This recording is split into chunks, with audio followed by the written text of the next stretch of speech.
донесе одлука со која уморалиштето Пониква, која е во собственост на Министерството за внатрешни работи, ќе се стави на располагање на Министерството за здравство за да се користи како објект за продолжена медицинска нега и рехабилитација. Дозволете ми да појаснам зошто донесовме една ваква одлука. Одморалиштето Пониква располага со 27 соби и 56 легла.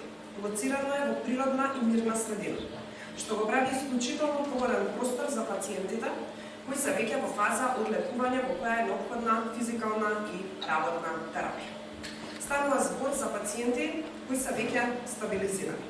Оперативен план за распределба и згрижување на пациентите во соработка со Министерството за здравство и медицинските тимови, кои ќе понесат својата опрема во одморалиштето Пониква и ќе обезбедат континуирана медицинска нега директно на терен.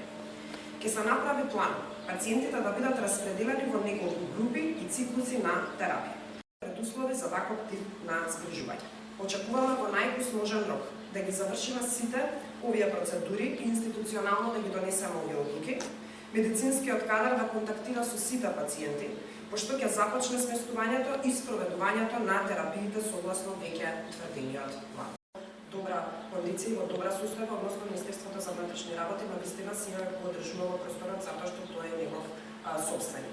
Јас сум сигурна дека апсолутно за сите ваши прашања Министерството за здравство, владата, сите ќе ги преземат оние обврски кои што се потребни, односно пациентите ќе имаат обврска, додат таму само на сместување, целата логистичка поддршка покрај медицинската ќе биде обезбедена за нив. Добра кондиција и во добра состојба, односно Министерството за внатрешни работи навистина си ја поддржува просторот затоа што тој е негов собственик. Јас сум сигурна дека апсолутно за сите ваши прашања Министерството за здравство, владата, сите ќе ги преземат оние обврски кои што се потребни, односно пациентите ќе имаат обврска, додат таму само на сместување, целата логистичка поддршка покрај медицинската ќе биде обезбедена за нив. Но од друга страна, морам да кажам со жалење дека беа слушнати лични напади кои што пак политички структури имаат за цел да ги искористат во некоја политичка позадина.